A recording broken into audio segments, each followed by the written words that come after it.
Tumatakbo ang oras, nagbabago ang balita. Huwag magpaiwan sa bawat kaganapan sa ating lungsod. Ihahatid ang mga komprehensibong balita na dapat niyong malaman. Ang inyong pangunahing pinagmumulan ng impormasyon. Ito ang Express Parañaque News. Kasama ang tagapaghatid ng balita, Jordan De Los Santos. Mapapanood dito sa Parañaque Net Radio Worldwide. Philippine Standard Time, 18 minuto makalipas ang ika-1 ng hapon. Magandang hapon, bayan. Ngayon ay araw ng Lunes, ika-20 sa buwan ng Hulyo, taong 2026. Narito ang mga balita na dapat niyong malaman dito sa Express Parañaque News. Ako ang inyong tagapagbalita, Jordan De Los Santos. At narito na ang mga headlines. Parañaque at CDC nagkasundo para sa mas matibay na ugnayan at serbisyong publiko. Peso Parañaque nagsagawa ng Job Seekers Forum at Mini Job Fair. City Health Office ng Parañaque nagsagawa ng training sa CPR bilang pagdiriwang ng National CPR Day. Mga iskolar ng Parañaque Livelihood Resources Management Office matagumpay na nagtapos sa 98 commencement exercises.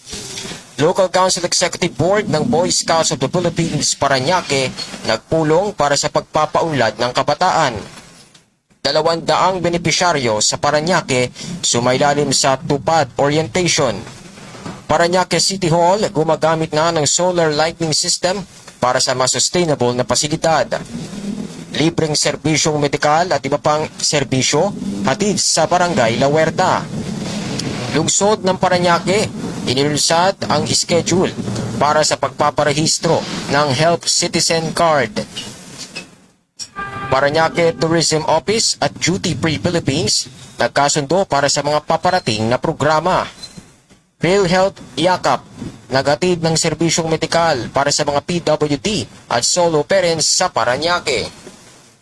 Parañaque City Tourism Office dumalo sa field launch ng Huwag Magsikreto. Ayala Malls Manila Bay maglulunsad ng bagong regulation standard tennis court. OSPAR 1 ipinagdiwang ang kanilang ika-47 anibersaryo. At heritage dish ng Parañaque na lauya itatampok na sa menu ng Kingsport Hotel, Manila. At narito na ang detalye ng mga balita dito sa Express Parañaque News.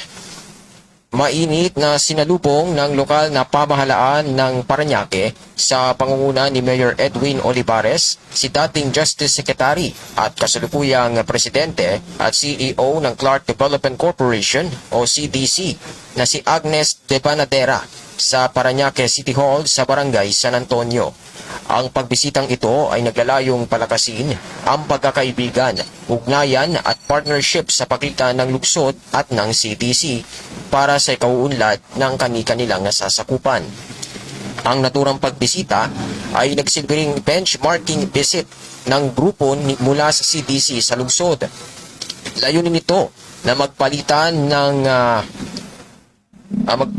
ng mahalagang kaalaman, estratehiya at karanasan sa pamamahala na maaring magamit upang higit pang mapabuti ang paghahatid ng serbisyo sa mga mamamayan. Naniniwala ang pamunuan ng Parañaque na ang ganitong mga hakbang ay mahalaga upang makabuo ng mas epektibong programa para sa publiko sa pamamagitan ng pag-aaral sa mga best practices ng ibang organisasyon. Masisiguro ng lungsod na ang kanilang mga proyekto ay nakaayon sa pangangailangan ng mga residente para sa isang mas maunlad na Parañaque. Itong partnership na ginawa ng ating pamahalaan at ng pribadong sektor na itong ang Clark Development Corporation sa pangunguna ni dating Justice Secretary at ngayon Presidente at CEO na si Agnes de Panadera, ito isang hakbang para sa lungsod dahil yun nga ay sinasabi nga natin na benchmarking na isang solusyon upang maipakita dito yung magandang practices ng ibang ahensya tulad ng CDC na kilala sa maayos na pamamahala sa lugar dyan sa may Clark, sa may Pampanga.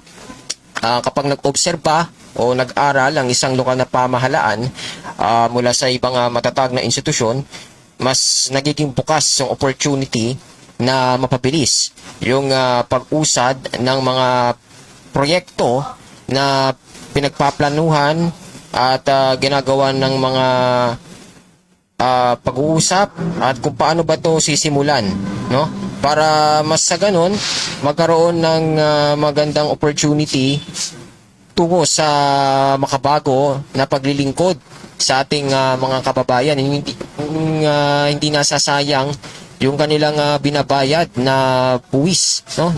Dapat na napupunta ito sa magandang pamamarahan, hindi ito ninanakaw o kung ano-ano mang ginagawa na hindi dapat pinapakita sa ating mga kababayan.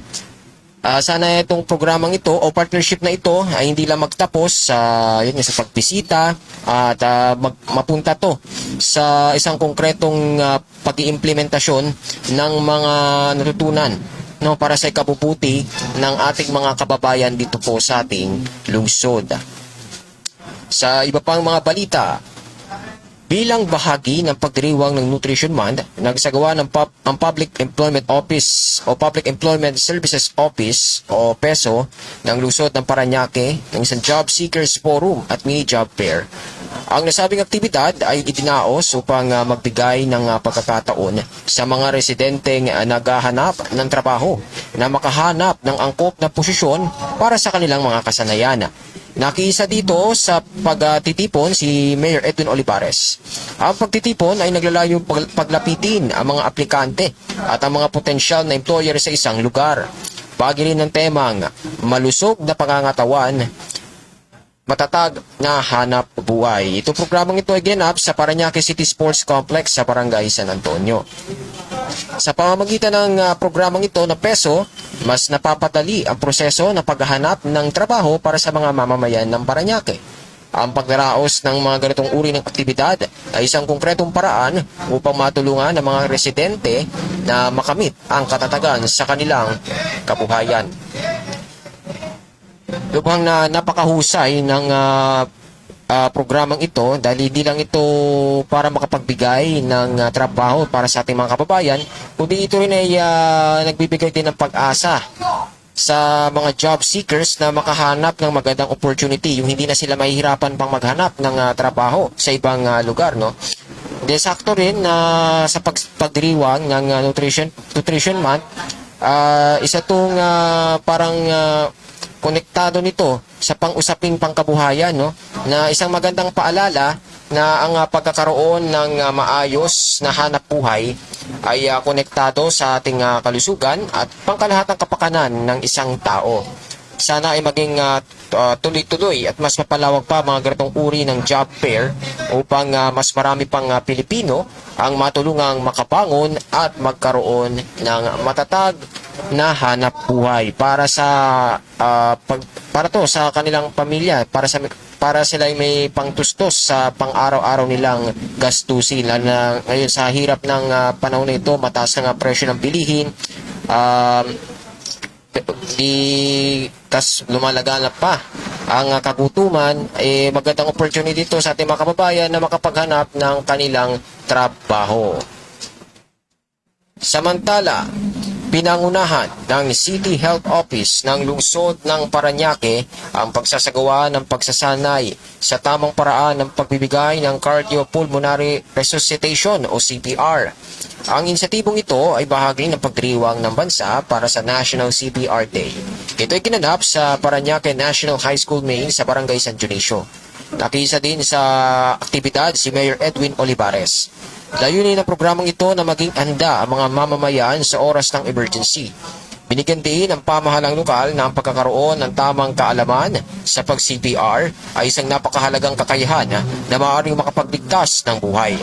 Sa pamamagitan ng pagsasanay na ito, nagkakaroon ng kakayahan ng mga residente na tumugon ng tama sa mga kritikal na sitwasyon.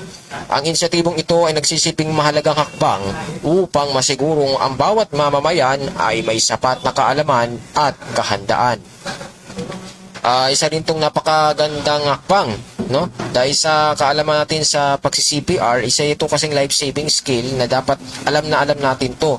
Kasi di natin masasabi kapag may mga nangyaring hindi maganda is naka-ready tayo, no? Sa ating kapwa. Kanyari kapag may nakita tayo sa paligid na hindi maganda yung kanyang kalusugan o meron siya iniinda, nandyan tayo para tumulong, no?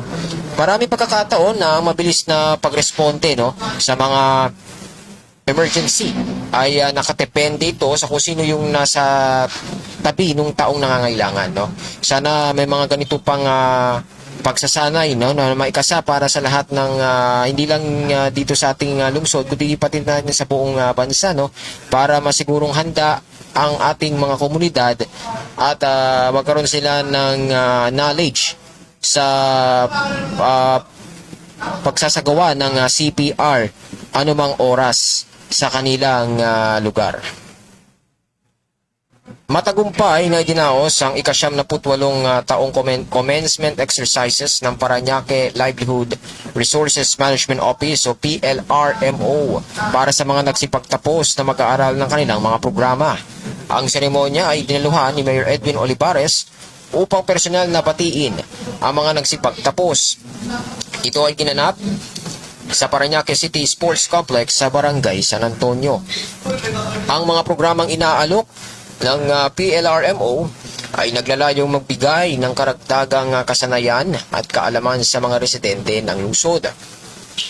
Inaasahan na ang mga natutunan ng mga mag-aaral sa kanilang pagsasanay ay magsisilbing tulay upang makabukas ng mas maraming oportunidad para sa kanilang tagumpay at pag-unlad sa buhay. Binigyan din ng lokal na pamahalaan ang kahalagaan ng mga ganitong hakbangin upang mapalakas ang kakayahan ng mga mamamayan. Ang pagtatapos na ito ay patunay ng patuloy na dedikasyon ng lungsod sa pagbibigay ng suporta at serbisyong totoo para sa bawat Parañaqueño.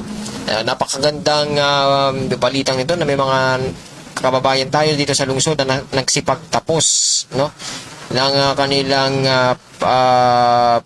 pag-aaral ng mga livelihood programs, no, na direktang nakakatulong ito sa mga ordinaryong mamamayan na may pagkakataong hindi lang para kumita, no, kundi para matuto sila ng mga skills na gustong-gusto nila, na hilig nila, no, para sa ganun is magkaroon sila ng opportunity na makapagtrabaho sa ibang lugar, no. So ang pag-abot ng batch, no, ng mga nagsipagtapos ay nagpapakita, no, na matatag at epektibo yung isinagawang programa ng pamahalang lungsod, no, na PLRMO para sa ating mga kababayan. Sana may mga kababayan pa naman tayo na kung na gustong magkaroon ng kasanayan sa mga livelihood activities, mas magandang opportunity na makipag-participate tayo sa mga ganitong programa ng ating pamahalang lungsod para masiguro na hindi sila maiiwan sa mga hamon ng modernong merkado ng trabaho. Pinangunahan ni Mayor Edwin Olivares ang pagpupulong ng Local Council Executive Board ng Boy Scouts of the Philippines o BSP Parañaque. Ang nasabing pagtitipon ay isinagawa upang talakayin ang mga hakbang para sa mas lalong pagpapalakas at pagpapasigla ng scouting movement sa lungsod. Layunin ng programang ito na bigyang pansin at itaguyod ang komprehensibong youth development sa Parañaque. Sa pamamagitan ng pagpapatibay ng mga programa ng BSP, masisiguro ang mas aktibong partisipasyon ng mga kabataan sa mga gawain makabuluhan para sa kanilang paghubog at paglago. Ang pagpupulong na ito ay bahagi ng patuloy na suporta ng lokal na pamahalaan sa mga programang naglalayong linangin ang potensyal ng mga kabataang Parañaqueño. inaasang pagkakaisa ng mga opisyal sa board ay magbubunga ng mas malawak at epektibong mga gawain para sa sektor ng kabataan sa hinaharap. So napaka-importante ng yung suporta dito ng ating pamahalang lungsod sa ating mga kabataan na sumasali sa mga ganitong scouting movement o yung Boy Scouts of the Philippines, dahil lang ito basta activity na isinasagawa ng mga paaralan, kundi isa itong at magsisilbing training ground para sa pagkakaroon ng disiplina, leadership, at civic duty na kailangang ipakita sa mga kabataan yung responsibilidad nila para sa paglilingkod nila dito sa ating bansa. Sa panahon kasi ngayon na maraming distraction dahil tayo ay nasa panahon ng digital, sa pamamagitan ng ganitong programang ito ay paraan ito parang mailayo yung ating mga kabataan sa masasamang bisyo at kung ano-ano pa, at maturuan sila ng tamang pagpapahalaga o values na syempre tinuturo na yan ng ating mga magulang sa ating mga kabataan kung paano maging mabuti, mapagpagumbaba sa kapwa, no? So dagdag dito, advantage na rin ito yung pagsali nila sa mga ganitong activity na sinasagawa ng mga paaralan para maging maisali nila yung kanilang kaalaman para sa pagpapanatili ng kanilang dignidad nila, para sa kung ano yung kanilang maitutulong para sa ating mga kababayan. Lalo na kunyari kung may mga kalamitan, nandyan sila, pwede silang tumulong sa pagbibigay ng serbisyo publiko para sa ating mga kababayan. Sa upang maramdaman ng ating mga kababayan yung kanilang pagsisikap na yung ating mga kabataan ay mailayo sa anumang kapahamakan, no? So tuloy-tuloy itong sinasagawang programa ng ating pamahalang lungsod, yung magkaroon sila ng konkretong pagpaplano kung paano paiigtingin pa at palalaguin yung sistema ng scouting movement na isinasagawa ng samahan ng organisasyon Boy Scouts of the Philippines sa ating lungsod.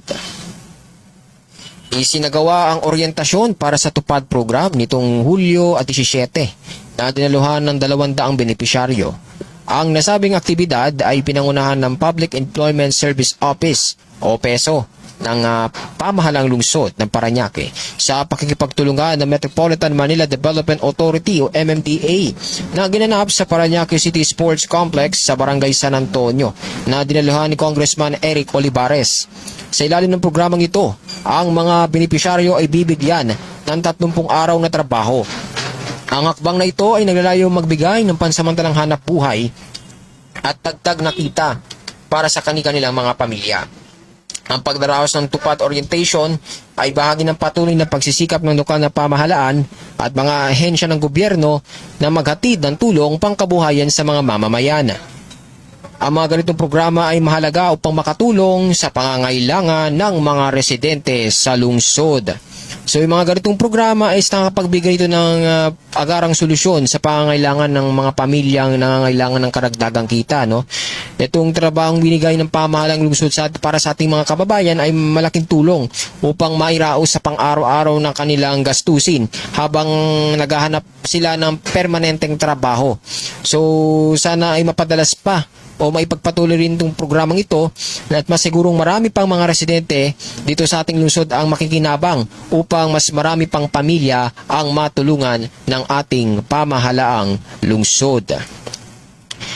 Pinangunahan ni Mayor Edwin Olivares ang pagbabasbas ng bagong solar lighting system sa Parañaque City Hall sa Barangay San Antonio noong Hulyo 16. Ang proyektong ito ay isang hakbang ng lokal na pamahalaan upang matiyak na maging mas maliwanag, ligtas at sustainable ang kanilang mga pampublikong pasilidad.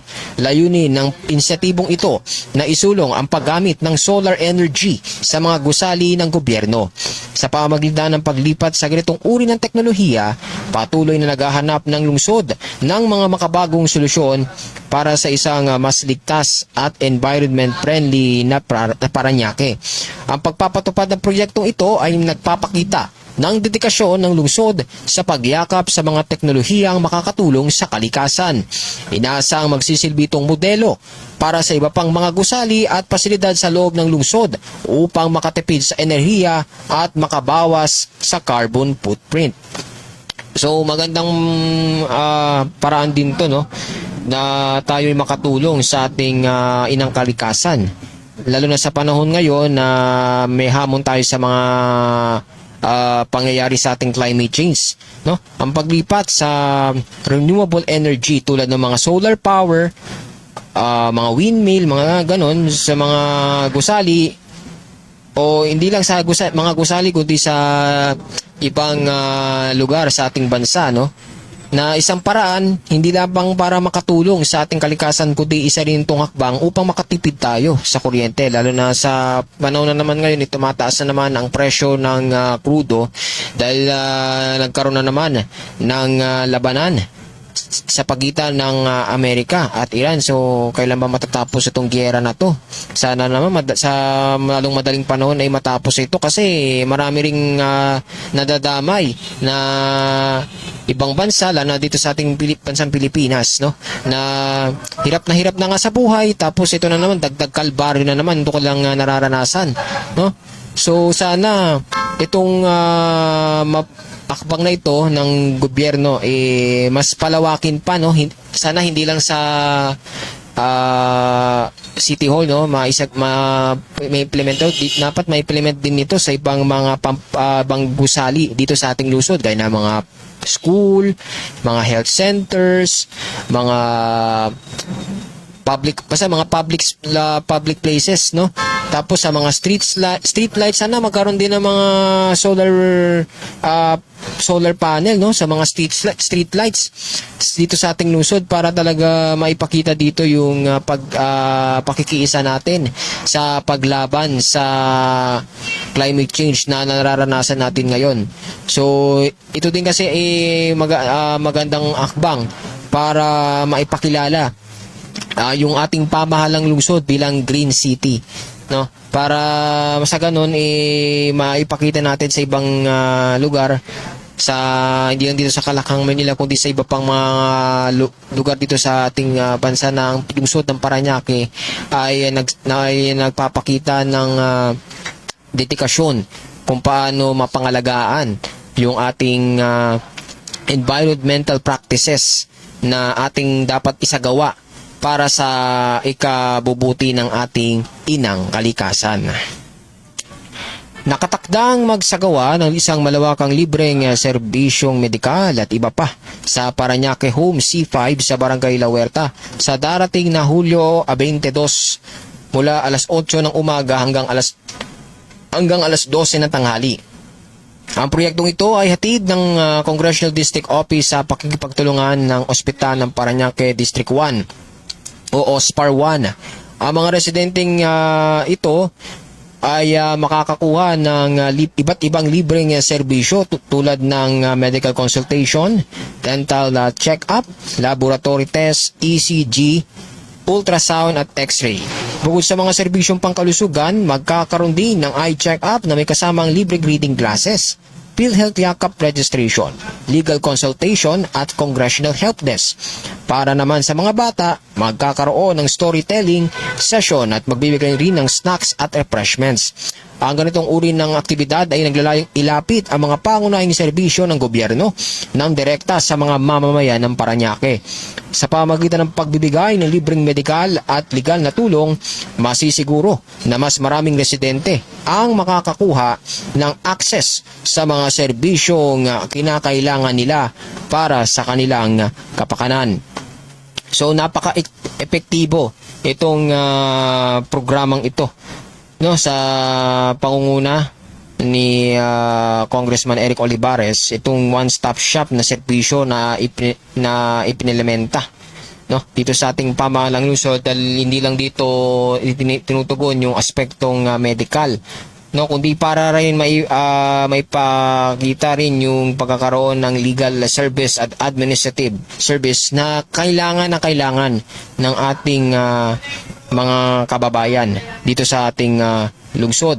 Ang pagkakaroon ng mga ganitong caravan ay isang malaking ginhawa din, lalo na para sa mga pamilyang hirap na hirap pumunta sa mga ospital o kaya sa hassle na pumunta sa opisina ng ating gobyerno, no, dahil na rin sa gastos, dahil din sa layo, no. So at least ito nilalapit na sa atin ng ating pamahalang lungsod yung gusto nating makuwang serbisyo mula sa kanila.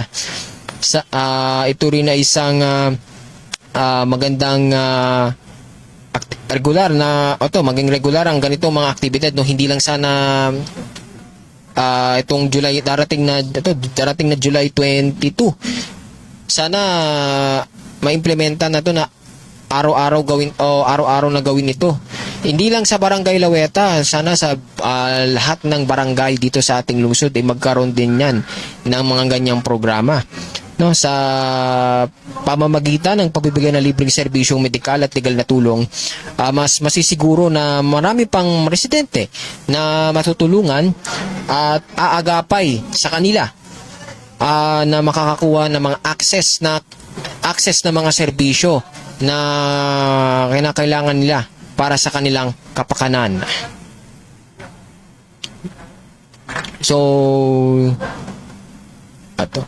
sunod na balita, no, naglabas ng paalala ang lokal na pamahalaan ng Parañaque tungkol naman sa schedule ng pagpaparehistro para sa Help Citizen Card sa iba't ibang barangay. Ang mga residente ay inihikayat na alamin ang mga nakatakdang lokasyon at oras para sa kanilang distrito upang makapag-apply para sa nasabing card. Para sa mga kwalipikadong aplikante, kinakailangan sila ay may edad na 18 pataas, residente ng lungsod, at isang aktibong rehistradong botante ng Parañaque. Sa proseso ng pagpaparehistro, kailangan magdala ng isang valid na government ID na nagpapakita ng address sa Parañaque, na kung ikaw talaga ay taga-lungsod ng Parañaque, no, katigbayan yan. At kung naangkop ang sectoral group ID rin. Mahalaga ring tandaan na ang pagbibigay ng valid na personal email address ay isang mandatory na kinakailangan upang makumpleto ang proseso. Ang inisyatibong ito ay naglalayong gawing mas accessible ang mga serbisyo para sa mga kwalipikadong residente sa pamamagitan ng pagdadala ng registration site sa antas ng barangay. Sa pamamagitan ng pagpaparehistro, mas mapapabilis at mapapahalagaan ang paghahatid ng tulong at benepisyo para sa mga mamamayan ng lungsod. Itong pagpapatupad, no, ng Help Citizen Card ay isang napakagandang paraan, no, para mas organisado at digital na yung paghahatid ng serbisyo sa mga residente ng lungsod. Dahil kailangan dito masisiguro dito na mga benepisyaryo ng Help Citizen Card ay direktang makakarating sa kanila yung serbisyong gusto nilang makuha. No? Sana sana maayos naman sana yung pagpoproseso, no, ng registration sa mga naka-assign, no, na lugar dito sa ating lungsod. Sana lalo yung mga senior citizen, mga PWD, buntis, no, sa halip na mahirapan pa sila, no, na makakuha nito, no, sana bigyan sila ng magandang access para sila ay mapadali sa kanilang pagpoproseso ng kanilang Help Citizen Card. Muling pinagtibay ng Parañaque City Tourism Office at ng Duty Free Philippines ang kanilang ugnayan sa pamamagitan ng isang bagong partnership. Ang kasunduang ito ay nakatuon sa pagpaplano at pagpapatupad ng mga darating na programa ng turismo para sa buwang ito. at para sa nakatakdang pagdiriwang ng buwan ng kasaysayan sa Agosto. Sa isang pagpupulong na ginanap noong Huwebes, Hulyo 16, kinatawa ng lokal na pamahalaan ng Parañaque ni City Tourism Chief si Seth Ricardo. Kasama rin sa nasabing pagpupulong si Mr. Jeff Mendoza mula sa panig ng Duty Free Philippines upang formal na talakay ng kooperasyon ng dalawang panig. Ang pagtutulungang ito ay nasaang magbibigay ng mas malakas na suporta sa mga aktibidad na magtatampok sa kultura at turismo ng lungsod. Sa pamamagitan ng partnership sa isang malaking institusyon tulad ng Duty Free, mas mapapaganda at mapapalawak ang mga programa ng magpapatingkad sa posisyon ng ating lungsod bilang isang destinasyon ng turismo. So, itong magandang opportunity din, itong nakikita nating pagtutulungan ng ating pamahalang lungsod at ng Duty Free Philippines, no? Na isang strategy na hakbang para mas papalakas pa at mapatatag ang ekonomiya, no, ng ating lungsod dahil marami naman dito sa ating lungsod na mga magagandang lugar, no, na dapat nating maipagmalaki. Nandiyan ang Baclaran Church, no, na every Wednesday naging napupunta diyan yung ating mga kababayan para magsimba sa ating Panginoon at manalangin, no. Nandyan din yung mga sikat na mga hotel dyan sa ating lungsod. Dyan sa May Asiana, nandyan ang Okada Manila, Soler Resort, nandyan, no. Nandyan din ang mga sikat na mga malls. Nandyan ang Parcal Mall, Ayala Malls, Manila Bay. Siyempre, nandyan rin yung mga SM Super Malls natin, no. Nandyan din, isa pa pala, nakalimutan ko din yung St. Andrew Cathedral sa Barangay La Huerta. Isa din yan sa mga pinakamatandang simbahan na hindi lang dito sa ating lungsod kundi sa buong Pilipinas, no? So, itong partnership na ito ay mas mapapakita dito yung magiging active ng ating lungsod na para maipakita, no, sa ating mga kababayan, no, pamainggan nyo sila hindi lang sa mga local tourist kundi sa mga mga dayuhan turista na pumupunta dito sa ating bansa, no, mapakilala yung ating pamahalang lungsod sa mga magagandang tourist destinations dito sa atin, no.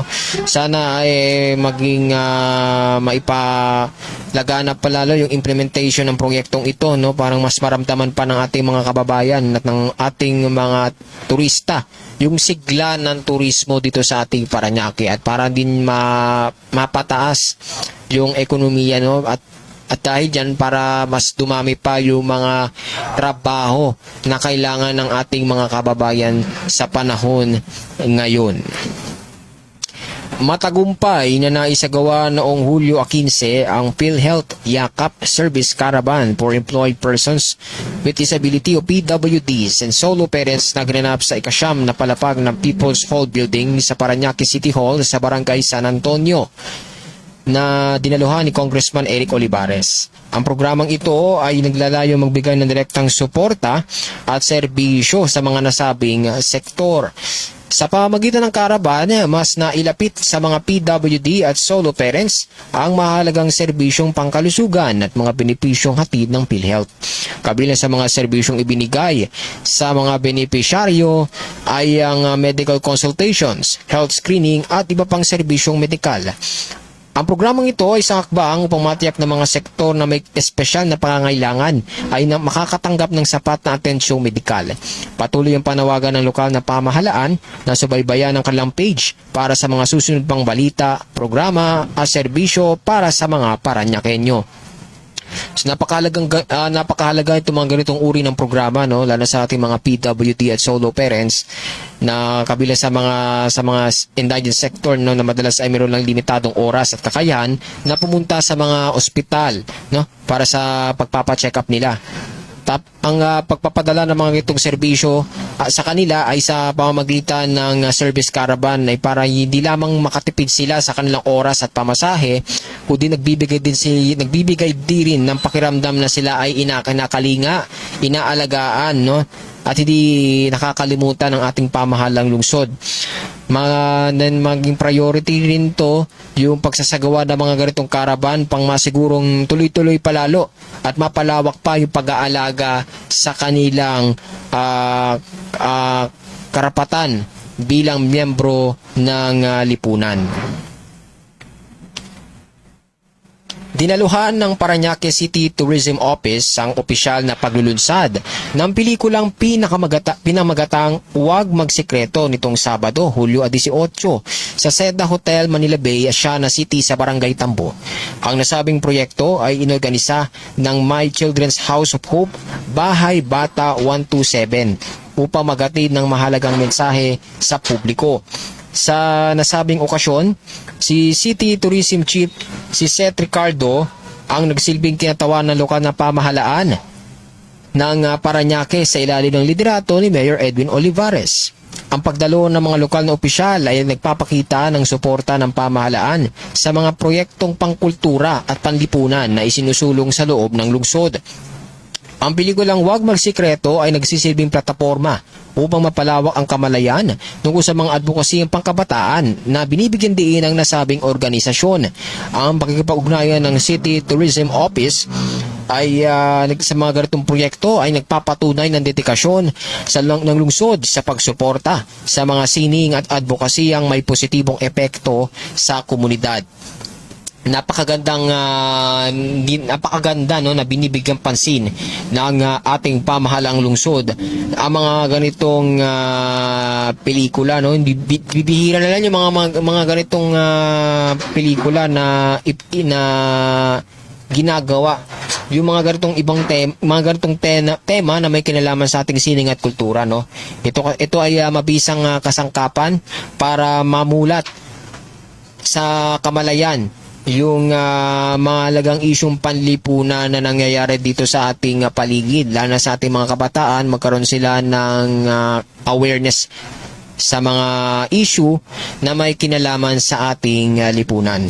Ang pagsuporta, no, ng ating pamahalang lungsod sa pangunguna ng City Tourism Office sa mga ganitong aktibidad ay hindi lamang nagpapakita, no, ng suporta sa lokal na sining at kultura, kundi nagpapahiwatig din, no, na seryoso ang ating pamahalang lungsod na sa pagtataguyod ng mga makabuluhang advokasya na dapat maipakita sa ating mga kababayan. Sana ay may mas marami pang ganitong proyekto na maipatupad upang mas mabigyan ng atensyon at entablado yung ipinapaabot ng mensahe ng pelikulang ito para sa ating mga mamamayan na nasa laylayan ng lipunan, partikular na ang ating mga kabataan, kung paano sila mabigyan ng kalinga at pag-aaruga hanggang sa kanilang paglaki, no, tungo sa kanilang mga gustong maitamasang pangarap na maigawa nila, no, sa susunod na henerasyon. Pinasilip ng Ayala Malls Manila Bay ang kanilang paparating na regulation standard tennis court na binuo sa pakikipagtulungan sa Tennis Academy na Ostenis. Ang anunsyo ay ginawa noong Hulyo 17 sa ginanap na Globe Home Court event sa Glorieta sa lungsod ng Makati. Ay kay Mariana Zubelde Ayala, Senior Vice President ng Ayala Land, ang proyektong ito ay naglalayong pag-alabi ng pagmamahal ng komunidad sa sports at magsilbing tulay po pang makabuo ng pagkakaibigan. Bukod sa bagong tennis court, ang Ayala Malls Manila Bay ay tahanan na rin ng iba pa mga pasilidad na pang sports gaya ng table tennis home court, taekwondo home court at isang sports center. Ang nasabing sports center ay dinisenyo pang maging venue para sa mga larong basketball, chess, pickleball at fencing. Ang pagdaragdag ng mga pasilidad na ito ay nagpapakita ng dedikasyon ng pamunuan ng mall na maging sentro ng aktibong pamumuhay at sports development. Inaasahan na sa pagbubukas ng mga pasilidad na ito, mas marami pang residente at na mahilig sa sports ang magkakaroon ng pagkakataong makapag-ensayo at makapaglaro sa isang dekalidad na lugar. So napakagandang paraan ito, no, para makapagbigay ng mas marami at accessible na option para sa mga kababayan natin dito na mahilig sa mga sports, no, at na mismong itatayo pa mismo sa mall, no. So hindi lang ito nakakatulong sa ating mga physical health, kundi magandang paraan din to para magkaroon tayo ng mga social interaction o pakikisalamuha sa ating kapwa, no, at makapagbuo ng isang pagkakaisa at malusog na komunidad, no, na ito din na isang paraan para malayo ang ating o mailayo tayo sa ibang hindi magandang gawain gaya ng pagkakalulong sa illegal na droga.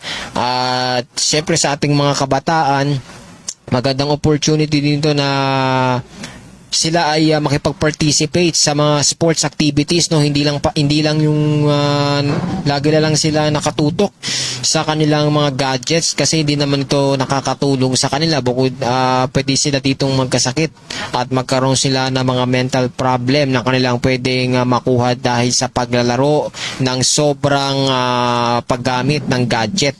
So mas ini-encourage natin yung kanilang ang mga magulang ng ating mga kabataan na himukid sila na lumahok sa mga ganitong physical activity para sila ay maging active, hindi lang sa larangan ng hindi lang sila hindi sila malulong sa iba't ibang maling gawain, no.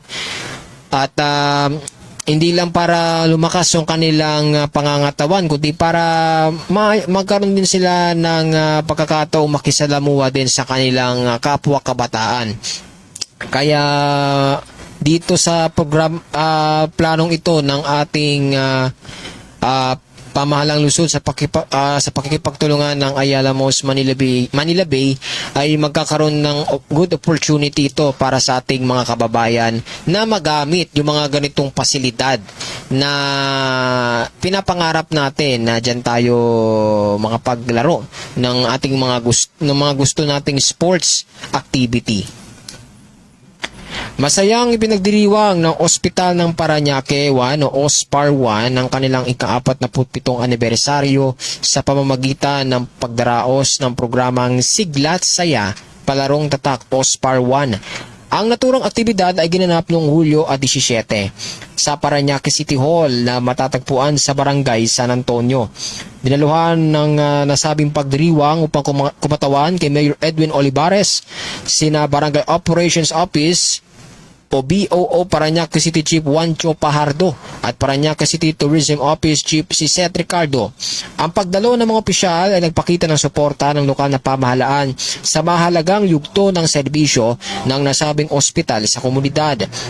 Ang pagdiriwang ng anibersaryo ay hindi lamang naglalayong magbigay ng saya sa mga empleyado at staff ng ospital, kundi nagsisilbi ring pagkilala sa kanilang dedikasyon sa paglilingkod sa loob ng halos 5 dekada. Ang patuloy na pag-iiral ng OSPAR 1 ay patunay ng katatagan at kahalagaan nito bilang pangunahing institusyong medikal para sa mga mamamayan ng Parañaque. So sa pagdiriwang ng kanilang ika-47 anibersaryo, 47 years, so nagsimula yan mga 1979, no. So mahalagang milestone to sa nasabing ospital na nagpapakita na sa loob ng mahabang panahon ng kanilang paglilingkod para sa ating mga kababayan dito sa ating lungsod ay marami na silang na ipakitang maganda para sa ating mga kababayan, no, sa pamamagitan pa lang ng mga facilities, mga na kailangan nila, no. Tapos mabilis yung agarang aksyon na kanilang ipinapakita para sa kanilang mga pasyente, no? Ang pagdaraos sa mga ganitong aktibidad ay isang magandang paraan upang mapanatili yung moral na ipinapakita ng mga health workers, no? Na sa ngayon ang ating mga health workers na ang isa sa mga halimbawa ng mga tunay na bayani ng ating bansa, no? Na hindi alintana yung kanilang pagod at gutom para lang makatulong, no, sa ating mga kababayan na umihingi ng tulong para sila ay mapagamot, no? No. So isang challenge to at isang responsibility to para sa ating mga kababayan, sa ating mga health workers na nagtatrabaho sa ating ospital, no? Sana sa mga susunod pang taon ay mas lalo pang mapataas yung kalidad ng serbisyong medikal na kailangan ng ating mga kababayan at makapag-invest ang ating lungsod na mga bagong facility pa, no? Pang mas lalo pang may mga mapakinabangan pa yung ating mga residente na gustong magkaroon ng o makamit yung kanilang hinihingi atensyong medikal na gustong nilang makuha sa kalinga ng ating mga kilalang mga health workers, no, na nagtatrabaho sa ating kilalang ospital dito sa ating lungsod na OSPAR 1. So muli binabati natin ang isang maligayang anibersaryo sa mga staff at medical staff at lahat ng mga nagtatrabaho diyan, no, sa OSPAR 1, na sana sa mas marami pang taon ay marami pa kayong matulungan na ating mga kababayan sa pagsagot sa kanilang mga atensyong medikal na kailangan nilang makuha. At sa ating huling balita, no, isang mahalagang yugto na naman para sa lokal na kultura ng pagkain ang naganap matapos i-anunsyo ng opisyal ng itatampok ang isang heritage dish mula dito sa ating lungsod, no, na lauya sa menu ng Kingsport Hotel Manila sa Barangay Tambo. Ang pagkilalang ito ay binigyang diin ng pamunuan ng lungsod bilang isang pagkakataon upang ipakilala ang yaman ng kanilang lokal na lutuin sa mas malawak na publiko. Formal na inilunsad ang partnership sa isang preview event na dinaluhan ng may bahay ni Mayor Edwin Olivares si Miss Janet Olivares at ang tourism officer in charge ng lungsod na si Suzette Ricardo. Ang balitang ito ay nagsisilbing pagkilala sa natatanging culinary heritage ng lungsod na ngayon ay maaari na matikman sa isang hotel setting. Ito ay bagay ng mas malawak na layunin na ipagmalaki at patuloy na pagyamanin ang mga tradisyonal na pagkaing sumasalamin sa kasaysayan ng Parañaque. Para sa mga di nakakaalam, ang lauya po ay isang tradisyonal na niluluto gamit ang baka o baboy na sinamahan ng repolyo, saging na saba at kutsay. Ang pagkain ito ay namumukod-tangi dahil sa mamula-mulang sabaw na kinulayan ng atsuete at pinatamis ng bagya gamit ang panutsa. Karaniwan itong inihahain kasama ng ensaladang talong. Ang pagpasok ng nasabing putahe sa menu ng isang kilalang hotel ay inaasahang makatutulong sa pagpapalaganap ng kultura ng lungsod. Hinimok din ng lokal na pamahalaan ang mga mamamayan na pahalagaan at ipagpatuloy ang pagpapaunlad ng ganito mga oportunidad para sa turismo at lokal na negosyo. So, isang achievement ito para sa ating, hindi lang sa pamahalang lungsod, kundi para na rin sa ating mga kapwa Parañaqueño yung ganitong ipapakilala, no? Hindi lang dito sa lungsod ng Parañaque, upang makilala din sa ibang lugar yung ipinagmamalaki nating dish dito na lauya, no? Na itinatapok na isa sa mga paraan upang mapuhay o isabuhay at ipakilala ang ating kultura na ating ipinagmamalaki ng ating lungsod para na rin sa pagpapalaganap ng historical and gastronomy ng nating pinagmamalaki, no? Kapag itong traditional na lutuin ito ay nakakapasok sa mainstream na menu, hindi lamang ito nakakatulong no sa lokal na ekonomiya, kundi nagbibigay rin ito ng dangal no sa ating mga tradisyonal na recipe. So, sana hindi lang sa Kingsport Hotel lang may palaganap, no? Sana sa iba pa mga ibang establishmento rin dito sa ating lungsod ay may pakilala rin itong dish na to, no? Upang mas mapalakas pa yung pagkakakilanlan ng pagkaing Parañaqueño sa ating, hindi lang dito sa ating lungsod, kundi na rin sa buong bansa. Headlines, magano na po ako ng headlines.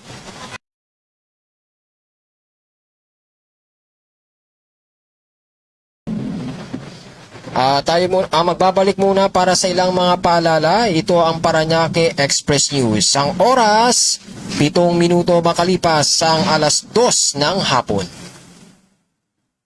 Tumatakbo ang oras, nagbabago ang balita. Huwag magpaiwan sa bawat kaganapan sa ating lungsod. Ihahatid ang mga komprehensibong balita na dapat niyong malaman. Ang inyong pangunahing pinagmumulan ng impormasyon. Ito ang Express Parañaque News. Kasama ang tagapaghatid ng balita, Jordan De Los Santos. Mapapanood dito sa Parañaque Net Radio Worldwide. At muling nagbabalik ang Express Parañaque News. Ang oras po natin, 8 minuto makalipas ang 2:00 ng hapon. At balikan natin ang mga headlines sa araw na ito. Parañaque at CDC nagkasundo para sa mas matibay na ugnayan at serbisyong publiko. Peso Parañaque nagsagawa ng Job Seekers Forum at Mini Job Fair. City Health Office ng Parañaque nagsagawa ng training sa CPR bilang pagdiriwang ng National CPR Day. Mga eskola ng Parañaque Livelihood Resources Management Office matagumpay na nagtapos sa 98 commencement exercises. Local Council Executive Board ng Boy Scouts of the Philippines Parañaque nagpulong para sa pagpapaunlad ng kabataan. 200 benepisyaryo sa Parañaque sumailalim sa tupad orientation. Parañaque City Hall gumagamit na ng solar lighting system para sa mas sustainable na pasilidad. Libreng serbisyong medikal at iba pang serbisyo hatid sa Barangay La Huerta. Lungsod ng Parañaque inilunsad ang schedule para sa pagpaparehistro ng Help Citizen Card. Parañaque Tourism Office at Duty Free Philippines nagkasundo para sa mga paparating na programa. PhilHealth Yakap naghatid ng serbisyong medikal para sa mga PWD at solo parents sa Parañaque. Parañaque City Tourism Office dumalo sa film launch ng Huwag Magsikreto. Ayala Malls Manila Bay maglulunsad ng bagong regulation standard tennis court. Ospar 1 ipinagdiwang ang kanilang ika-47 anibersaryo at heritage dish ng Parañaque na lauya. Itatampok na sa menu ng Kingsport Hotel Manila. At bago tayo magtapos sa ating programa, binabati ko lamang po ang aking dating kaklasmate na si Mark James Sanico na nanonood dito sa ating programa. Happy listening!